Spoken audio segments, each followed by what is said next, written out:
ये शक्तियां निकल कर मेरे में समा रही हैं। मैं आत्मा शरीर से बिल्कुल अलग, इन कर्म इंद्रियों की मालिक, कर्म इंद्रियों मेरी कर्मचारी, मैं सतयुगी आत्मा, दिव्य आत्मा, सबको देने वाली आत्मा, महान आत्मा। वापस शरीर में आ जाए। हर अव्यक्त मुरली में आजकल बाप दादा ड्रिल का अभ्यास करा रहा है। हमें बार बार शरीर से अलग होने की प्रैक्टिस करा रहा है, ताकि समय आने पर अंत समय में हमारी स्थिति बहुत आसानी से बॉडीलेस बन जाए, अशरीरी बन जाए। शरीर से अलग होकर हम अपने आप को चला सकें। जैसे बाबा ने आज कहा कि ये कर्म इंद्रियां आपकी कर्मचारी हैं, आप इन कर्म इंद्रियों के द्वारा कर्म करवाते हो, इनसे कर्म करवाते हो। आप खुद नहीं कर रहे, कौन कैसे करवा रहे हो जैसे शिव बाबा हमारे द्वारा करवाता है। वो भी कर्म करावनहार है, हम करणहार हैं। लेकिन जब हम कर्म इंद्रियों की बात करते हैं तो कर्म इंद्रियों के लिए हम करावनहार हैं। कर्म इंद्रियां हमें नहीं चलाएं, कर्म इंद्रियां हमें ऑर्डर नहीं दे, हम उनके अधीन नहीं हों, बल्कि हम कर्म इंद्रियों के द्वारा अपना कर्म करवाएं। मन हमारा कहना माने, ना कि हम मन का कहना माने, तो वहाँ भी हम करावनहार हैं।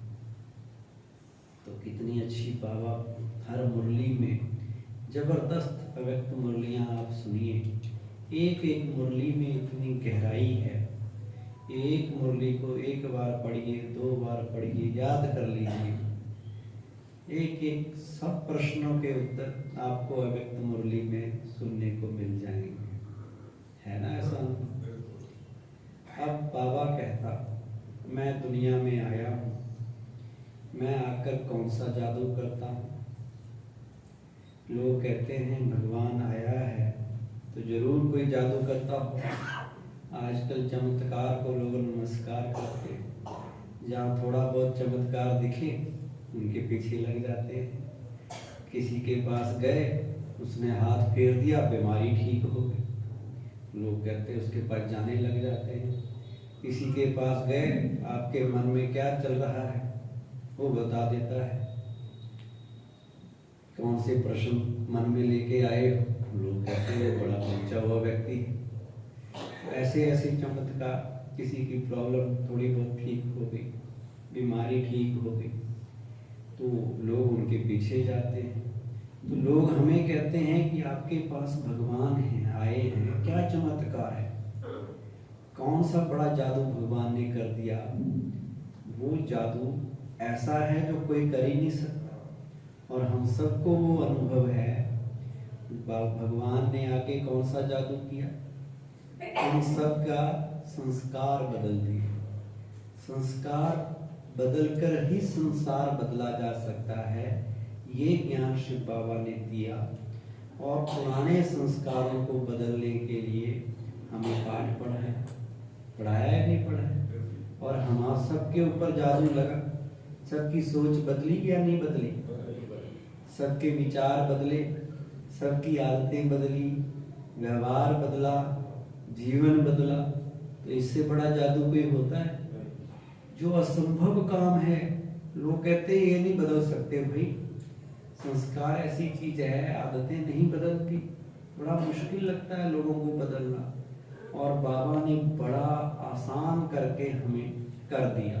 हमें पता भी नहीं चला कब हमारे संस्कार बदल गए, कब हमारी सोच और व्यवहार बदल गया। बदला या नहीं बदला? ये जादू तो हुआ है। लोग दुनिया में बड़े से बड़े बुद्धिमान हैं, बड़े से बढ़िया साइंटिस्ट, उनकी बुद्धि इतनी तीक्ष्ण है इतनी तेज है कि बड़े बड़े आविष्कार कर लेते हैं। पीछे भारत ने चांद पे कदम रख दिया, अमेरिका तो 69 में रख चुका था। चलो हमें भी देर सवेर हम भी पहुंच ही गए इतने सालों बाद। 50-52 उनके जाने के 50-52 सालों बाद हम भी पहुंचे। तो लोग कहते हैं बड़ा काम कर लिया, लेकिन उनसे आप पूछिए कितना भी बड़ा कोई साइंटिस्ट हो, बड़े से बड़े डॉक्टर हों, इंजीनियर हों, वकील हों, प्रोग्राम में आते हैं, उनसे पूछिए कि डॉक्टर बनना ज़्यादा आसान है या संस्कार बदलना। तो वो कहते हैं जी डॉक्टर बनना बड़ा आसान है, संस्कार बदलना उनको मुश्किल लगता है।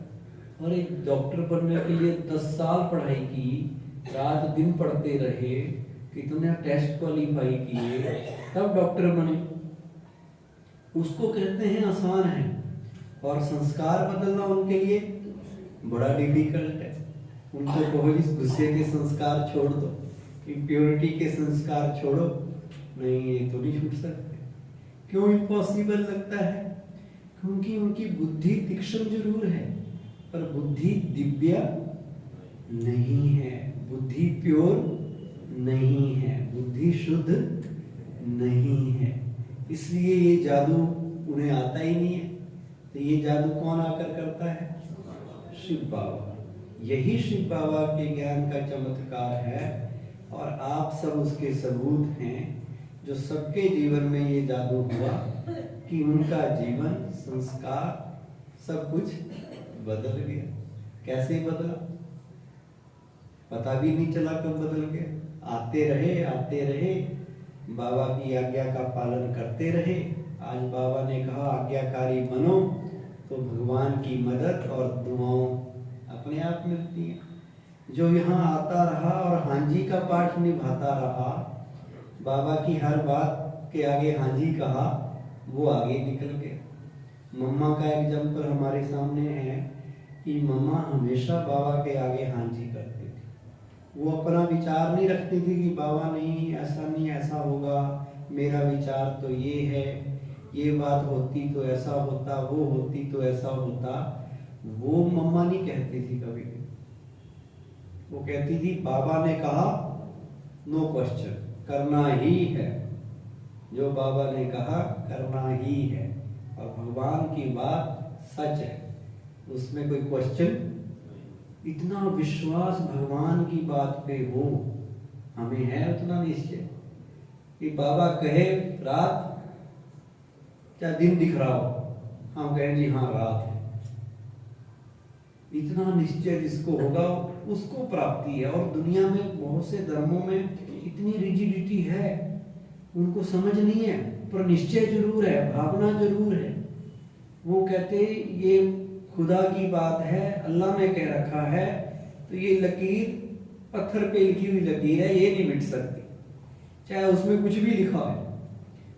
ये भी वो सोचते नहीं कि ये सही है या गलत है, क्योंकि वो खुदा की है ही नहीं बात किसी और की हो जाती है। पर उनको लगता है, फेथ है कि ये भगवान ने कह रखा है, ये हमारे गुरुओं ने कह रखा है, तो ये तो सच है। उसको मानने के लिए कुछ भी करने के लिए हो जाते हैं। क्या अब यहाँ तो सचमुच ही भगवान कह रहा है, और भगवान कभी भी उल्टा सीधा कहता ही नहीं। जो बात दिल को स्वीकार ना हो वो तो कहता ही नहीं। एक एक बात मुरली की ऐसी है जो हम कहते हैं हाँ भाई ये तो होनी चाहिए, ये तो होनी चाहिए, इसमें कुछ भी गलती नहीं, क्योंकि हमारी बुद्धि प्योर है, हम समझते हैं।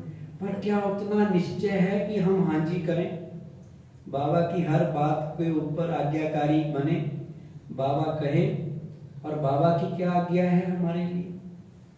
आज्ञा तो बहुत है, लेकिन पहली आज्ञा जो बाबा ने हमें दी है वो आज्ञा ये है कि हर दिन, मेरी सबसे पहली श्रीमत तो ये है, हर दिन बाबा के महावाक्य हमें पढ़ने हैं, सुनने हैं, और सवेरे उठकर अपने मन बुद्धि में भरने हैं। जिसे बाबा कहता मुरली सुननी है। क्यों बाबा कहता है ऐसा? दुनिया में तो लोग कहते हैं सवेरे उठ के किसका चेहरा देखा है? जो सारा दिन आपका खराब हो गया, या सारा दिन आपके अच्छे काम होते जा रहे हैं तो किसका चेहरा देखा? तो हम सोचते थे शायद किसी का चेहरा ही देखते होंगे शायद। अब पता चला कि सवेरे उठ के पहला संकल्प क्या था हमारा, सवेरे उठ के हमारे मन चित्त में कौन आया और सवेरे उठ के कौन सी बातें हमने अपनी मन बुद्धि में भरी, वो इंपॉर्टेंट है। आज कलयुग होता जा रहा है और घोर कलयुग होता जा रहा है।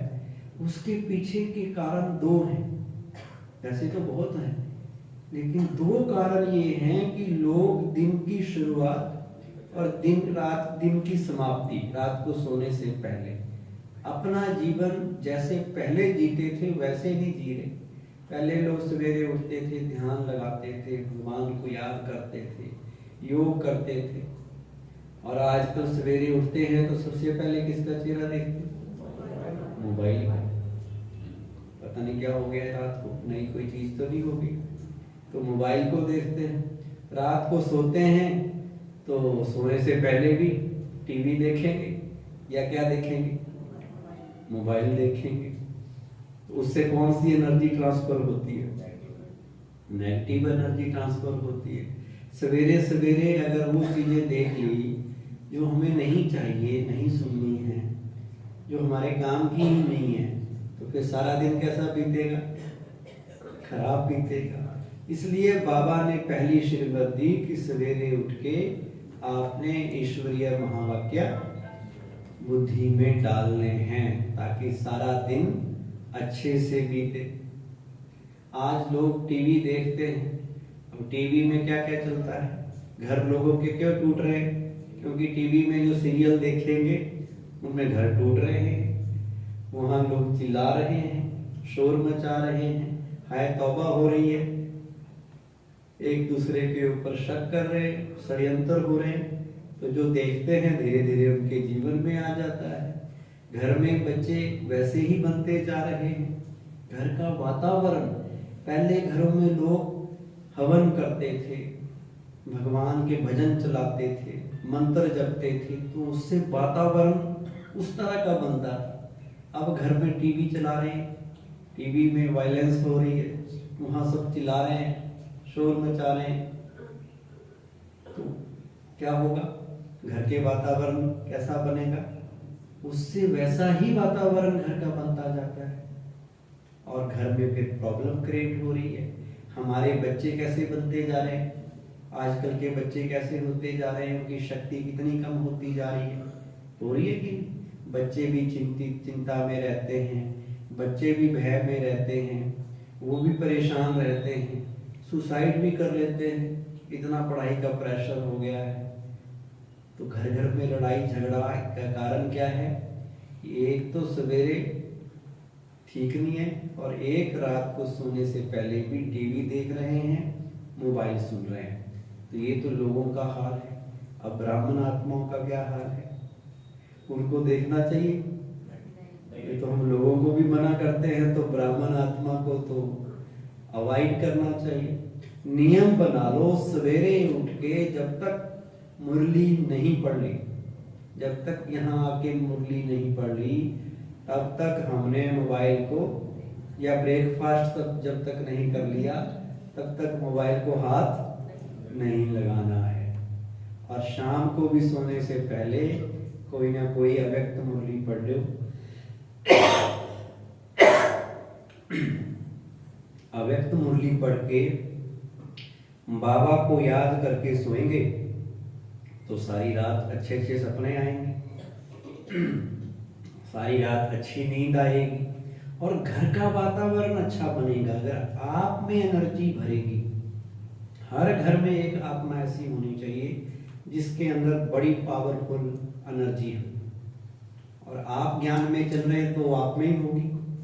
तो आप में एनर्जी आएगी तब जब आप हर रोज मुरली सुनेंगे।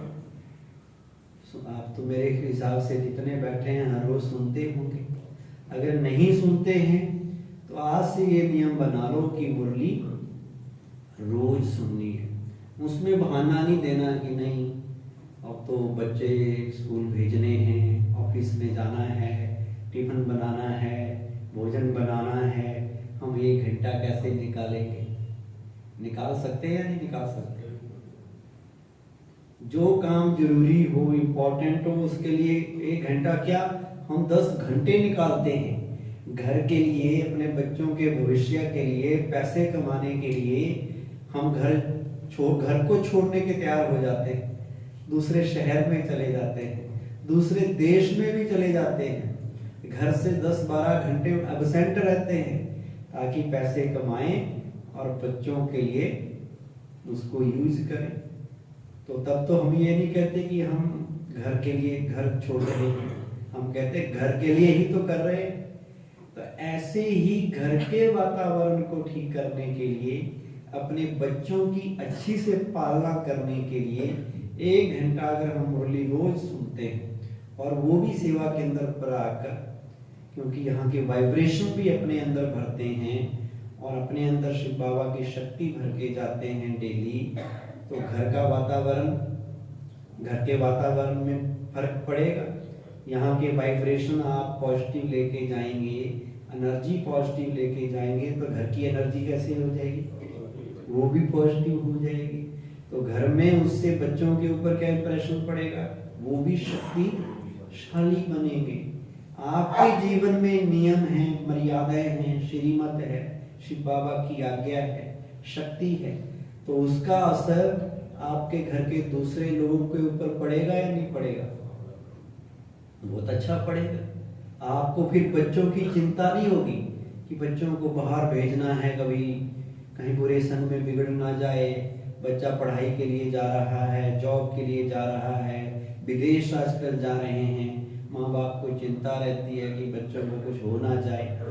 लेकिन जिस घर में माँ बाप अच्छे होंगे तो बच्चे वो भी मर्यादित होंगे, वो भी श्रीमत पे चलने वाले होंगे, और जहां जाएंगे उनके पास एक सुरक्षा कवच होगा जो आपने उनको दिया होगा। लेकिन वो तब होगा जब आपके अंदर एनर्जी होगी, आप पॉजिटिव होंगे, आप शिव बाबा से भरपूर हुए होंगे, तभी तो होगा। तो इसलिए मुरली सुनने की हैबिट जरूर बनानी है, उससे बड़ा फर्क पड़ता है। घर का वातावरण बड़ा पॉजिटिव बनता है, घर का सारा माहौल बदल जाता है, और घर के बच्चों की वही पेरेंट्स अच्छी पालना कर सकते हैं जिन्होंने यहाँ शक्ति अपने अंदर भरी होगी, अपने अंदर भरपूर हुए होंगे, तो घर के वातावरण तो बदल ही जाएगा। अच्छा, आप में से किस किस के घर में दूसरे सदस्य ज्ञान में नहीं चलते? बहुत है।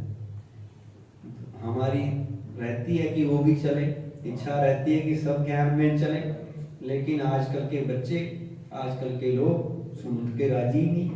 हम उनको सुनाते हैं और वो सुनने के लिए तैयार ही नहीं होते। अब क्या किया जाए, कैसे ज्ञान सुनाया जाए? कुछ तो तरीका अपनाना पड़ेगा ना। हम चाहते हैं कि वो भी पॉजिटिव बने, वो भी बाबा से जुड़े, बाबा के बच्चे बने, सत्युगी आत्मा बने, लेकिन उनको सुनाते हैं, हम उनको मुरली सुनाए, कहते हमने नहीं सुनी आपकी मुरली, अपनी मुरली अपने पास रखो। अब कैसे उनकी सेवा करें बताओ, क्या तरीका अपनाएं? कुछ तो अपनाना पड़ेगा। तो उसका तरीका ये है, जैसे माताएं क्या करती हैं, अगर बच्चे को छिपाकर भी कई चीजें खिला देती हैं, खिलाती हैं कि नहीं खिलाती? अगर बच्चा कहे कि मैंने ये सब्जी नहीं खानी, कई बच्चों को होता है कि हमने बैंगन नहीं खाना, घिया नहीं खाना, ये अच्छा नहीं है। अब माँ को पता है कि इससे बच्चे को फायदा होने वाला है, ये सब्जियां खाता ही नहीं है, ये हमेशा कहता जी या तो पराठा लाओ, या बर्गर लाओ, या चाउमीन लाओ। क्या किया जाए? तो वो क्या करेगी, उस कद्दू को, घिये को मिक्स करके पराठे में, रोटी में मिक्स करके उसको सारी उम्र खिलाती रहेगी। बच्चे को पता ही नहीं चलेगा कि मेरे को घिया खिला दिया गया है, और खाते खाते उसको पता ही नहीं चल रहा, लेकिन उसके अंदर तो जा रहा है ना, चाहे डायरेक्टली गया चाहे इनडायरेक्टली गया। अब वो अगर मुरली नहीं सुनते तो उनको जबरदस्ती नहीं खिलानी है। जबरदस्ती नहीं सुनानी है। तरीका क्या है? वो तरीका है जो भोजन खुद बनाते हैं। भोजन में ही वाइब्रेशन भर दो, भोजन में ही मुरली की एंट्री कर दो। कैसे करोगे भोजन की? जब किचन में भोजन बन रहा है मुरली चालू कर दो, मोबाइल में, टीवी में। आजकल तो बड़ा आसान हो गया है। तो मुरली की आवाज जो है, मुरली के जो वाइब्रेशंस हैं, मुरली की आवाज से भी वाइब्रेशन बनेंगे। वो किस में जाएंगे? आपके भोजन में। जो कढ़ाई में खाना पक रहा है उसमें क्या चला गया? मुरली। जो बेलने से आप रोटी बेल रहे हो उसमें क्या चली? मुरली। जो सब्जी कट रही है, जो फल पड़ा है, जो पानी है, सब में क्या चला गया? मुरली। अब वो खाने वाले जब बच्चे खाएंगे, दूसरे लोग खाएंगे, तो उनके अंदर क्या चली गई? मुरली। मुरली की वाइब्रेशन, मुरली की एनर्जी चली गई। तो वो जाते जाते उनके मन में असर करेगी। जैसा अन्न खाएंगे वैसा ही तो मन बनेगा। इसलिए जब किचन में खाना बनाओ मुरली चलाओ। शिव बाबा के गाने भी ना चलाओ उस वक्त, वो बाद में सुनाओ। कहते गाने आप बाद में सुनो। गानों से भी पावरफुल चीज क्या है? मुरली।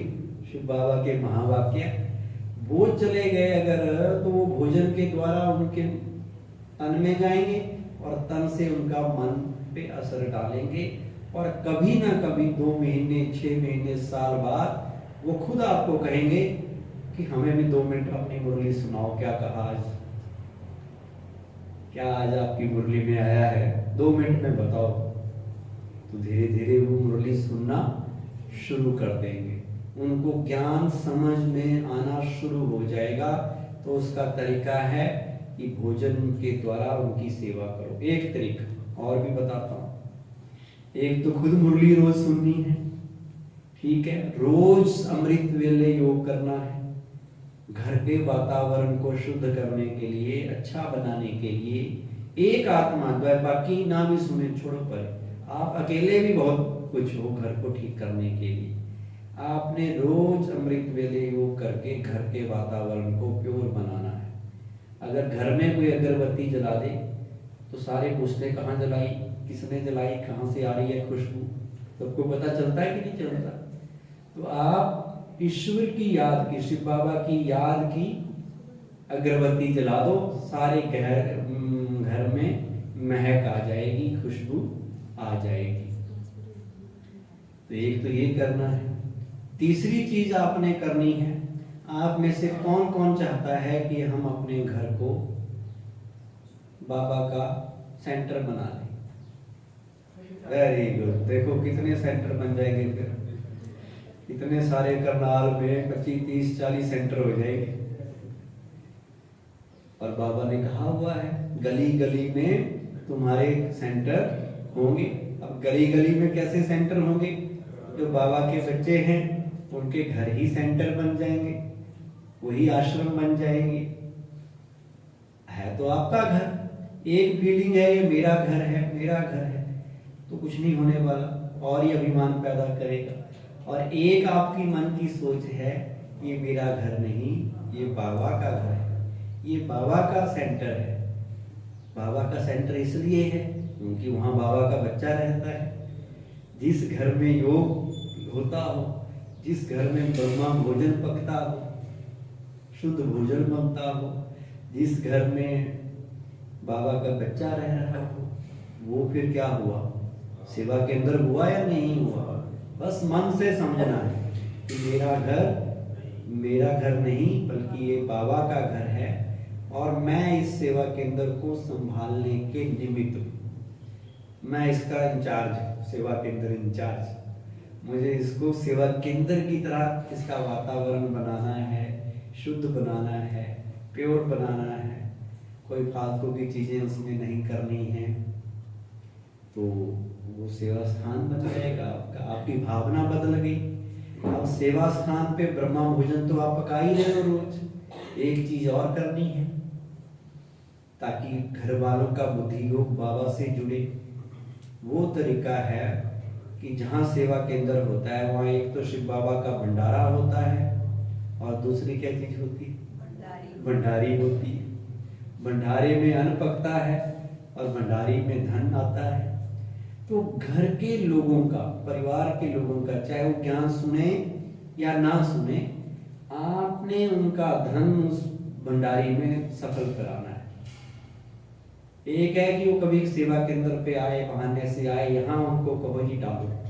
एक है कि यहाँ ना आए, घर में ही एक बॉक्स रख लो, ये बाबा का भंडारी है। और बच्चों को, बड़ों को, सबको आदत डालो कि इसमें कुछ ना कुछ डालना है। कितना डाला वो इम्पोर्टेंट नहीं है, ये नहीं कहना उनको कितना डालो, जितना उनको ठीक लगे। 1 रुपए डाले, 10 डाले, 100 डाले, 1000 डाले, लेकिन डाले। पहले हम भक्ति में भी लोग क्या करते हैं, बच्चों को मंदिर में ले जाते हैं, बच्चों से नाम दिलाते हैं, तू डाल। कल हम एक प्रोग्राम में गए थे सेक्टर 4 में, तो एक व्यक्ति आया, उसकी पोती साथ में थी, तो उस पोती से उसने आगे पैसे रखवाए। तो ये सिखाया जाता है उनको कि ताकि उनका लगेगा, उनको फीलिंग आएगी कि मैं दे रहा हूं। जहां हमारा धन जाता है वहां हमारा मन जुड़ता है, अन्न से भी मन बनता है और धन का भी मन से कनेक्शन है।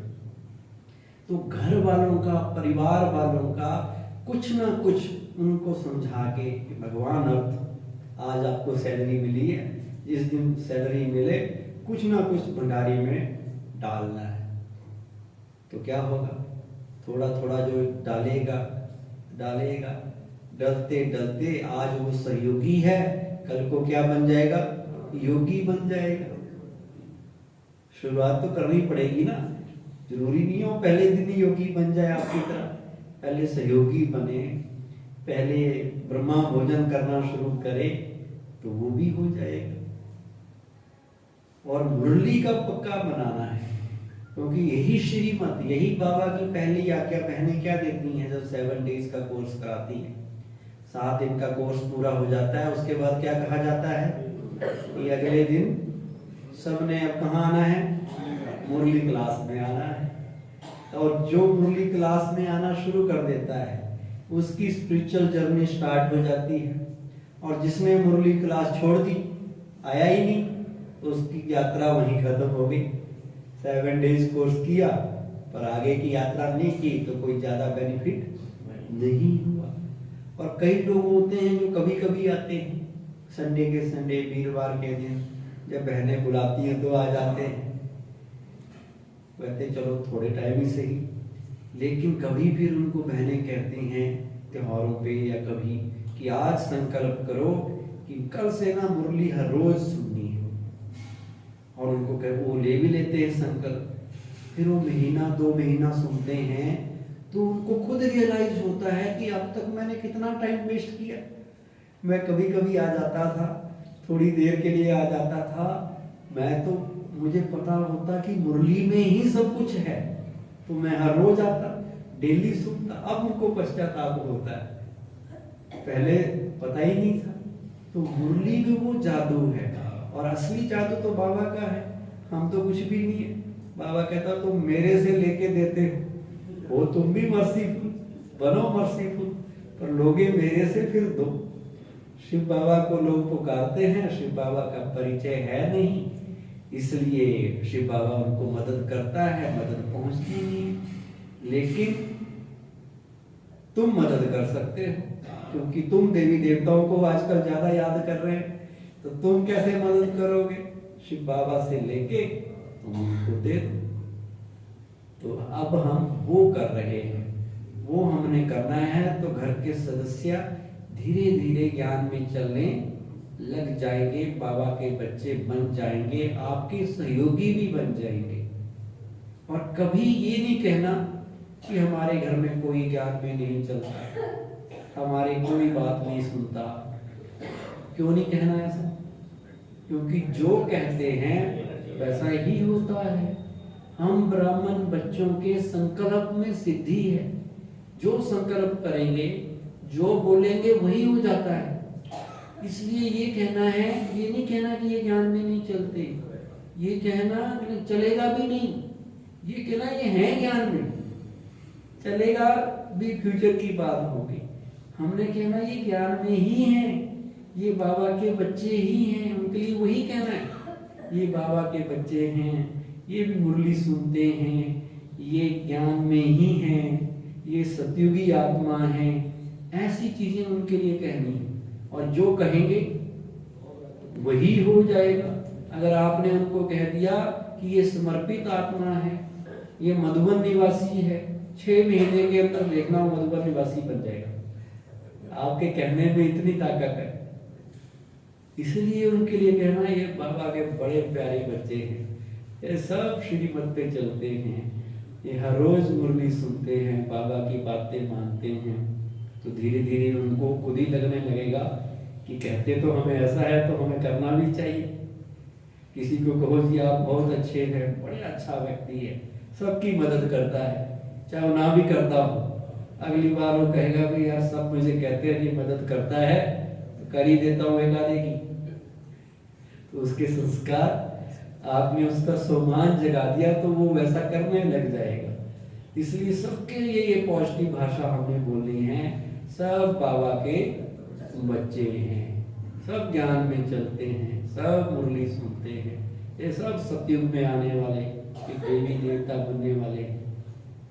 तो घर का वातावरण बदल जाएगा, सब सुनने लग जाएंगे, और जब घर घर स्वर्ग बनेगा तो सब जगह क्या आ जाएगा? स्वर्ग आ जाएगा। आज बाबा ने कहा स्व सेवा और विश्व सेवा दोनों का बैलेंस चाहिए। सेवा दो लोगों की भी करनी है, लोग दुखी हैं, पुकार रहे हैं, चिल्ला रहे हैं, हे भगवान हमारी मदद करो। उनकी मदद कौन करेगा? जो कष्टों में हैं, जिनके ऊपर बम पड़ रहे हैं, हॉस्पिटल में भी चैन नहीं है बेचारों को, हॉस्पिटल में भी बम गिर रहे हैं, क्या करे, कहाँ जाए? मंदिर मस्जिद में जा रहे हैं, मस्जिद में जो है वहां भी बम गिरा रहे हैं। कोई ऐसी सेफ जगह नहीं बची है जहां युद्ध हो रहा है, जहां दूसरा देश बम नहीं गिरा रहा है। तो कितने दुखी होंगे वो लोग। कल खबर आई 2000 लोग मलबे में पड़े, कोई बचाने वाला भी नहीं है, उनमें से 1200 बच्चे हैं। क्या हाल है? हॉस्पिटल्स में कोई संभालने वाले नहीं है, हॉस्पिटल्स में बम गिर रहे हैं, अब कहाँ जाए? जो घायल भी है वहां भी मर रहे हैं। कोई दुनिया में कोई किसी की जो ताकतवर है उसी की चल रही है, कमजोर मारा जाता है। तो ये होना ही है, दुखी होना है लोगों ने, है तो कर्मों की कहानी। आपने दूसरे को मारा है तो आपको भी मारेंगे। लेकिन अब हमारा क्या फर्ज है? वो मर्सीफुल होके गॉड को पुकार रहे हैं, हे अल्लाह कहते हैं। जब बम गिरता है ना कहीं, तो एक दिन वीडियो आ रहा था, भाग रहे थे, चिल्ला रहे थे, अल्लाह अल्लाह कह रहे थे। अब भगवान को पुकारते हैं, अल्लाह को जानते नहीं कि अल्लाह कौन है। अब अल्लाह कह रहा है कि आप उनकी मदद करो, तो अब हमें करनी पड़ेगी ना, हमें उनकी ऐसी मदद करनी पड़ेगी ताकि बेचारे दुखी हैं, परेशान हैं, थोड़ी देर के लिए तो ठीक हो जाए, एटलीस्ट उनको थोड़ी सी होप तो पैदा हो जीने की। नहीं तो बहुत डिप्रेशन में है, बहुत दुख है। तो बाबा कहता हूँ दुखियों की पुकार कौन सुनेगा? उन्हें सुख शांति की अंजलि कौन देगा? देगा तो शिव बाबा, लेकिन शिव बाबा से मिलाएगा कौन? शिव बाबा तक पहुंचाएगा कौन? शिव बाबा तो सूरज की तरह अपनी एनर्जी दे रहा है सबको, पर उनके पास कैचिंग पावर ही नहीं है, रिसीविंग पावर ही नहीं है, तो वो लेंगे कैसे? तो हम वो माध्यम हैं जो शिव बाबा से शक्ति लेके उनको दे सकते हैं। जैसे आप सूरज के आगे बल्ब रख दो तो क्या बल्ब जल जाता है? सूरज के आगे हॉकिंग का प्रेशर कुकर रख दो, खाना बन जाएगा? सूरज के आगे प्रेस रख दो नॉर्मल वाली, तो वो गर्म होगी? नहीं होगी। लेकिन सूरज के आगे अगर solar system, cooking system, solar cooking system रख दिया तो वही सूरज खाना भी बना देगा। उसके आगे कुछ और रख दिया, वो बिजली पैदा कर देगा। तो एक सोलर सिस्टम होता है जो सोलर एनर्जी को कन्वर्ट करके इलेक्ट्रिकल एनर्जी में बदल देगा, और इलेक्ट्रिकल एनर्जी से काम हो जाएंगे। तो शिव बाबा की शक्तियां इतनी ज्यादा हैं कि वो उनके कैचिंग पावर ही नहीं उनके पास उन तक पहुंचने की। हम बीच में सोलर सिस्टम है, हम उन शिव बाबा से शक्तियों को लेके उनको सिंप्लीफाई करके वो शक्तियां स्थूल रूप में जैसे उनको चाहिए वैसे दे सकते हैं। इसलिए शिव बाबा कहता तुम मेरे माध्यम हो, तुम्हें वो सेवा करनी है। और कर सकते हैं या नहीं कर सकते? बड़ा आसान, लेकिन करेंगे तब जब हमारे पास होगा, हमारा खुद का जीवन डिसिप्लिन में होगा, नियम संयम वाला होगा, मर्यादित होगा। हर रोज मुरली से हम अपने अंदर वो शक्ति भरेंगे, अपना जीवन योग युक्त होगा। अगर हम खुद ही हलचल में आने वाले होंगे तो दूसरों का क्या होगा? वो भी हलचल में आएंगे। हम खुद ही डिस्टर्ब हो गए, अरे ऐसा हो रहा है, आता ना कई बार मन में, ये क्यों हो रहा गया, ऐसा क्यों हो गया, ऐसा नहीं होना चाहिए, क्यों के प्रश्न। लेकिन ड्रामा की नॉलेज बाबा ने दी है हमें कि जो हो रहा है अच्छा हो रहा है। सोचना ही नहीं है हमने कि क्यों हो रहा है, जो हो रहा है वही हो रहा है, जो होना चाहिए वही हो रहा है, जो ड्रामा में निश्चित है, जो ड्रामा की भावी है, और वही हो रहा है जिसमें सबका कल्याण है। इसलिए कभी भी क्वेश्चन मार्क वाले बाबा ने कहा रखो ही नहीं। क्वेश्चन मार्क बाबा को पसंद नहीं है, ना आश्चर्य वाली साइन पसंद है, साइन ऑफ एक्सक्लेमेशन बोलते हैं। कई बार हम आश्चर्य में भी, अरे ऐसा कैसे हो गया, ऐसा भी होता है, खुद ही आश्चर्य में आ जाते हैं। लेकिन ब्राह्मण माना ना आश्चर्य की मात्रा, ना ही प्रश्न, केवल और केवल फुल स्टॉप। और वो भी 1 सेकंड में ब्रेक इतनी पावरफुल हो कि ब्रेक लगाई उसी वक्त ब्रेक लग जाए। मन पे इतनी कंट्रोलिंग पावर, रूलिंग पावर हो। मन अगर इधर उधर भाग रहा है, क्वेश्चन पैदा कर रहा है, ऐसा क्यों हो रहा है, यहाँ भी ऐसा होता है, वहां भी हो रहा है, अरे नहीं हमें होगा क्यों नहीं, सब दुनिया वैसी तो है, दुनिया से निकल के तो हम लोग भी आए हैं। कुछ लोग थोड़े देवता बन गए, कुछ नहीं बने, कुछ बन रहे हैं, अभी पूरी चाय बनी नहीं है। किसी ने अभी चाय पे पत्ती डाली है, किसी ने अभी चीनी डाली ही नहीं, किसी ने दूध में पहले अदरक डाल दिया इसलिए फट गया, इसलिए चाय बन नहीं रही, खराब हो गई। किसी की ऐसी भी है। तो देवता बन रहे हैं, पर कितने बने हैं, कब तक बने हैं, वो तो सबकी अपना अपना पुरुषार्थ है। इसलिए बाबा कहता ना ब्रदर को फॉलो करो, ना सिस्टर को देखो, देखना है तो किसको देखो? शिव बाबा और ब्रह्मा बाबा जो संपूर्ण बना है। बाकी जिनको हम महारथी भी समझते हैं वो कभी महारथी होते, कभी नहीं भी होते, सब पुरुषार्थी हैं। कभी कभी वो रथ से उतर के पैदल भी आ जाते हैं। बाबा कहता उनके ऊपर भी ग्रहचारी बैठ जाती है, कई बार माया उनके पास भी आ सकती है। वो भी चतुराई कर रहा है अगर, तो वो उस वक्त महारथी नहीं है। तो आप उसको क्यों देख रहे? आप देखो ब्रह्मा बाबा ने क्या किया। ब्रह्मा बाबा के आगे कितनी अपोजिशन आई, कितनी परिस्थितियां आई, उसने सत्यता को छोड़ा, उसने चालाकी की कि थोड़ी बहुत तो झूठ बोलना ही पड़ेगा, उसने कंप्रोमाइज किया। लोगों ने प्योरिटी के खातिर क्या नहीं उनके ऊपर किया, केस तक किए, पिकेटिंग की, घेराव किया, घर को आग लगाने की कोशिश की। लोगों ने बाबा को समझाया कि भाई ज्यादा ना प्योरिटी की बात करो, लोगों को कहो जी कभी कभी रहा करो। बाबा ने कहा नहीं, मैं थोड़ी कह रहा, शिव बाबा जो कह रहा है मैं तो वो कह रहा हूँ, मैं उसमें अपनी मत कैसे मिक्स कर सकता हूँ। तो नहीं झुका, सत्यता के रास्ते पे चलता रहा, जरा भी चालाकी नहीं की। तो उसका प्रभाव क्या निकला? इतनी बड़ी संस्था आज खड़ी हुई है, इतने लोग उससे जुड़े हैं और इतनी लंबी अरसे तक संस्था चल रही है और सारी दुनिया संस्था से जुड़ रही है। कितने लोगों का भला हो रहा है। उस वक्त तो थोड़े से थे, थोड़ों सो को भी लोग डरा देते थे, उनका भी विरोध हो रहा था। लेकिन जैसे ब्रह्मा बाबा ने किया, हमें भी वैसा ही करना है। अपना रास्ता नहीं बदलना है, हमारा रास्ता है सत्यता का। और सत्यता की निशानी क्या बताई थी बाबा ने? सच तो बिट्ठू नच, सच्चाई वाला नाचेगा, खुश होएगा।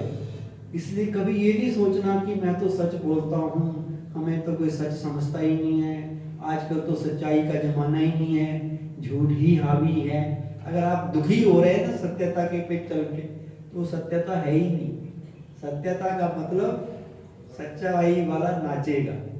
सत्यता के साथ थोड़ी सहन शक्ति भी चाहिए। बाबा ने ये भी कहा था, सत्यता पे चलने के लिए सहन तो करना पड़ता है, दोनों चाहिए, दिव्यता भी चाहिए। और दिव्यता क्या थी?